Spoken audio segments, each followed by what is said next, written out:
Black Sails is going into its fourth and sadly final season. Hannah, Jessica, thanks for being here to talk about it. Thank you for having us. I love this show. I'm very curious. When did you find out exactly that the end was coming?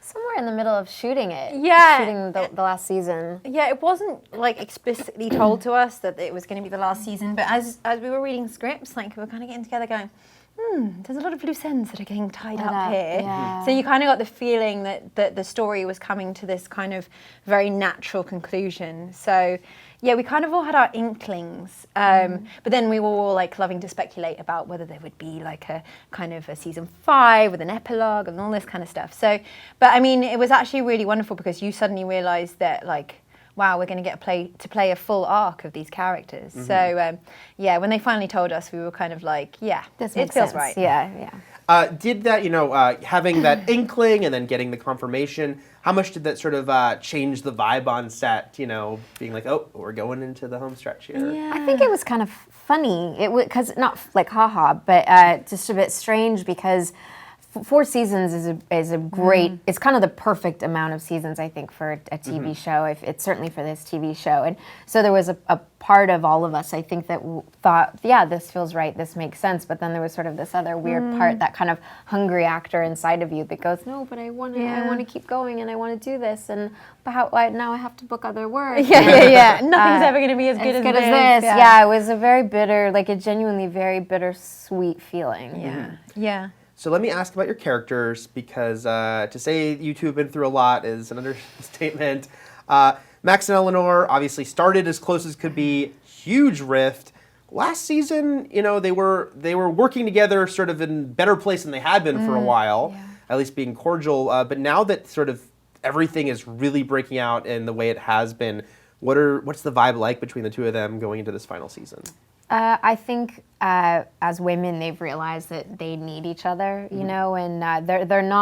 they don't have the privilege of having a big talk about what happened and going through therapy and dealing with it. It's things are happening right now. The stakes are really, really high, and they realize that they need each other and that they respect each other, and that they're not all that each other has, but they're a constant in each other's lives. So that's something that really carries on into season 4. They put whatever they've gone through personally behind them and are now going forward in somewhat of a partnership. Yeah, I think the relationship has become this kind of very mature relationship where they really respect each other, but then they can also like pull each other up on certain things when there are things that they don't agree on.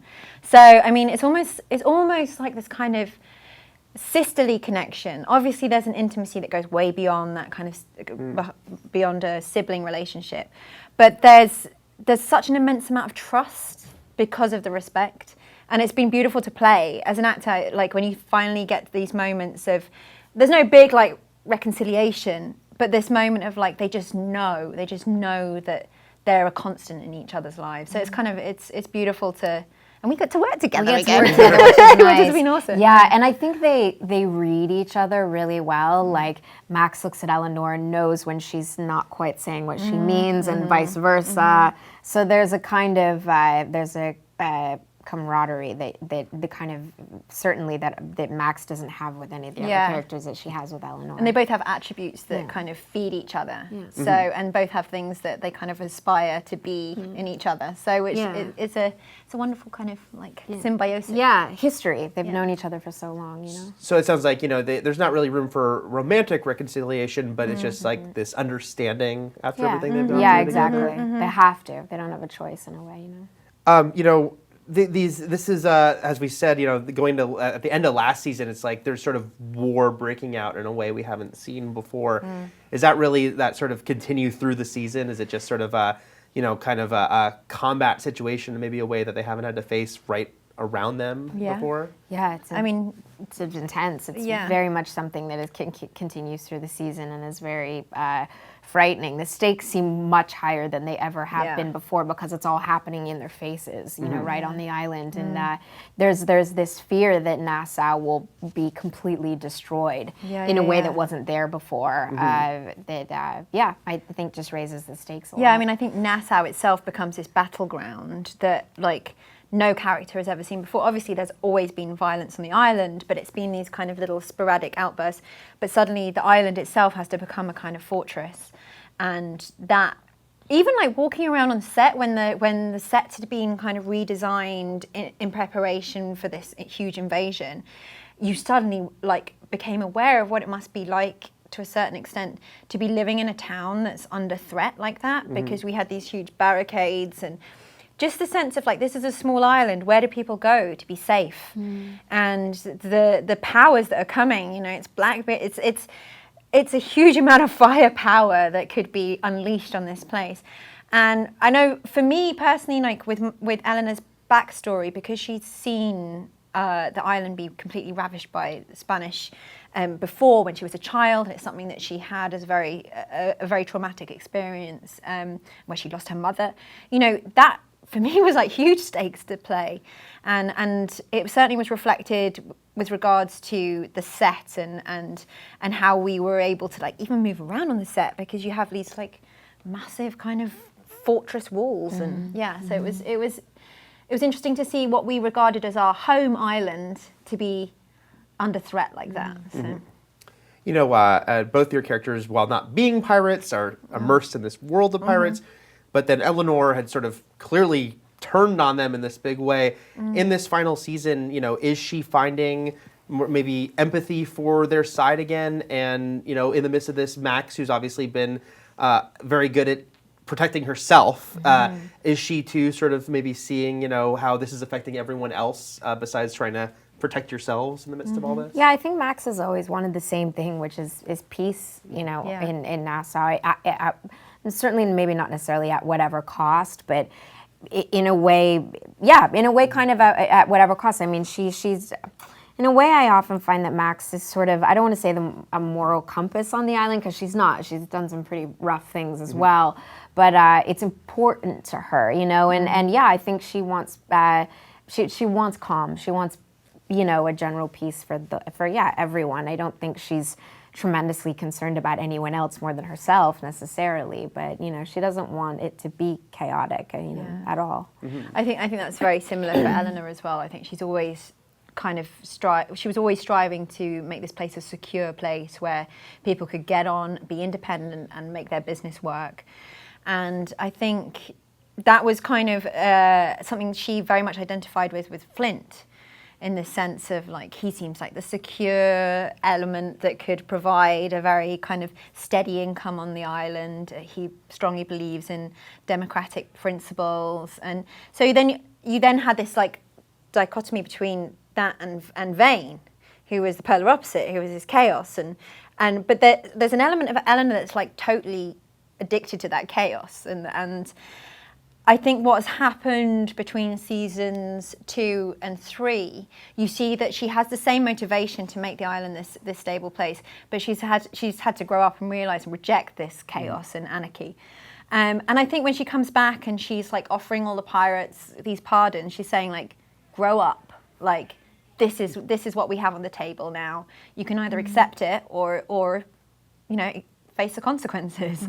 So I think it's hard, because it's almost like she's the party pooper in a way, because she is putting an end to this freedom that the pirates feel that they have. But in the same way, it's like she's a realist. Accept the reality, move on, and hope for the best. And I think that like Max and Eleanor come to that realization together and work towards that end. Yeah. Lastly, this is a lead into Treasure Island. Your two characters are not mentioned or in Treasure Island. Does that give a certain amount of freedom or a certain amount of anxiety as you were making these final episodes, wondering, what's in store for them? I mean, I think because we knew, I mean, for me, I didn't feel a sense of anxiety just because we knew the show was coming to an end. So it's not a matter of like, oh, well, if you get killed off, that's cool or not cool or what. Like it didn't really, for me, it didn't, I was more interested to find out, oh, will I or won't I? But I wasn't kind of hoping for one or the other. And yeah, I mean, I get asked all the time, well, aren't you going to be that character that ends up with Silver that's, you know, in the book? And it's, you know, not really the case. But I think, you know, there's a tremendous amount of closure that happens at the end of the season. I'm not saying everything wraps up in a perfect little bow and we go on with our lives. There's always more of a story to tell, but I think the audience will be satisfied. Yeah, I think there's so many like complex storylines and complex things to each character, especially my character, in the sense that every time she's evolved and kind of like become, you know, reborn in a way, and it suddenly becomes a society lady, there's a little part of her that dies anyway. There's a little part of her that she has to let go of because she can evolve in that way.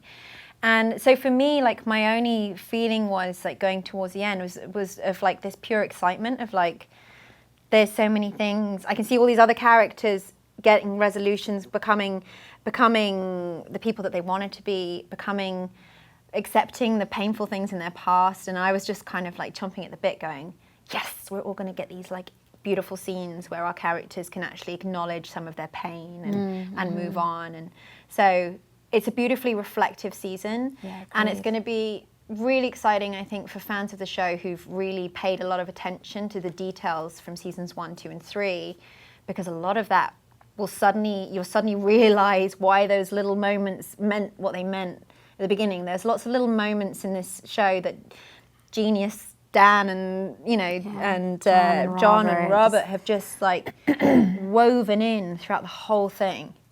And you suddenly realize that there was this like a master plan at work, even if they didn't know it sometimes. Yeah, exactly. But yeah. Guys, thank you so much. I cannot wait to see how this all turns out. Thanks a lot. Thank you so much. You.